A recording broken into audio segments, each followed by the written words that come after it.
This is such a special event that I took a break from my rigorous nap schedule to be here. Michelle Obama gives a speech, and everyone loves it. It's fantastic. They think she's absolutely great. My wife, Melania, gives the exact same speech. And people get on her case. I have deep respect for people like Kellyanne Conway. She's working day and night for Donald, and because she's a contractor, he's probably not even going to pay her. Here she is tonight, in public, pretending not to hate Catholics.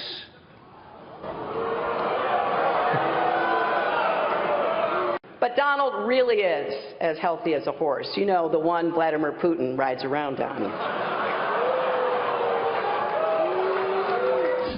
All right, to George Schlatter, who I know wrote a few of those jokes, of course, of laugh-in fame, one of the greatest comic geniuses the world has ever known. George, good to see you. What do you think of it? They're zinging each other. Some say they got a little too personal, a little too heated. What do you think? Well, it was like watching mud wrestling, you know. Neither one of them are that funny, but Trump has made it very difficult to be funny. You can't be funny. When a clown does a pratfall, you laugh, but when a cripple does a pratfall, you say no. Well, watching Donald Trump is like watching a three-car accident, and he just says anything he wants. He says nasty lady, he says deport all of the illegal aliens, he says don't let any Muslims in the country. And wait a minute, you don't see, wait a minute, I didn't know.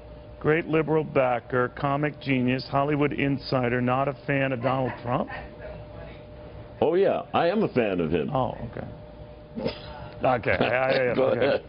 You know, though, I was thinking a little bit about there were more genteel times when candidates would rib themselves. I think Jack Kennedy famously trying to put the wealth issue to bed, saying that his father wasn't about to pay for a landslide. But from those innocent days, it's morphed into something a lot more heated. So if this is the world we live in, George, I mean, if candidates were to come to you and seek advice, on the right or the left, because I know you're a fair and balanced guy, how would you help them? What would you tell them to do? You know I'm a what? This guy? What? You're a fair and balanced guy. Fair and balanced. Just play along for this particular segment, yes.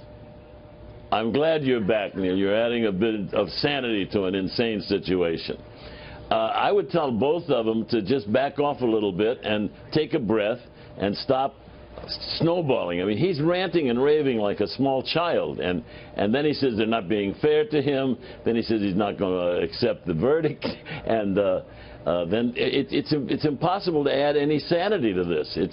We in the 60s, Nixon said, "I am not a crook," right? And we had fun with that. We had fun with all of that stuff. But now it's serious because one of these people could win.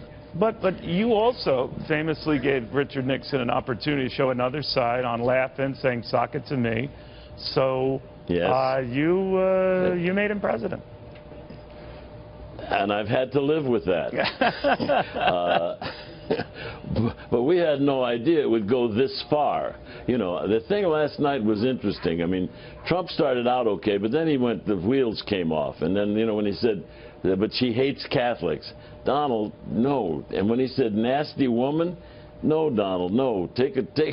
But then she, you know, I understand where you're coming from. These kind of zings can be in the eye of the beholder. Many agree with you that he went a little too far.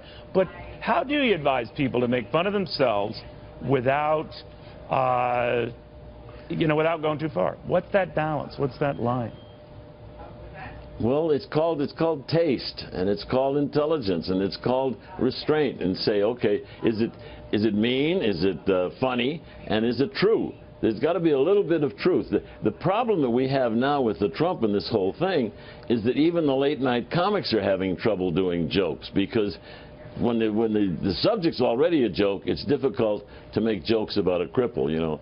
And, but where did this sudden concern for serious, and we can't really laugh at this anymore because we're worried about where it's going?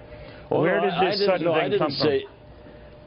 I didn't say we can't laugh at this anymore. We must laugh at this. And if the answer to our future is in one thing, it would be in giving the comics room to breathe, because they say that the emperor doesn't have any clothes on, and then mention that he's not very well endowed. I mean, they are the answer, I think.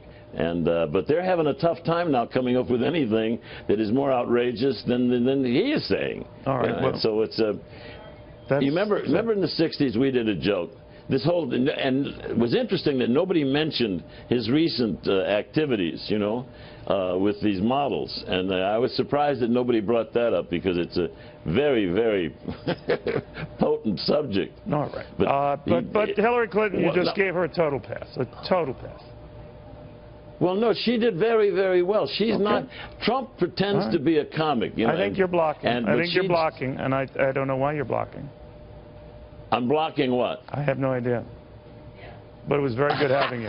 No. George, I wish we had more time. I'm so glad we you're don't. back. Thank you, my friend. What? You're a class act. George Schlatter. I'm glad you're back. And I'm glad that you're back with me, that I'm back. Thank you very much. We'll have more after this. I'm serious about that.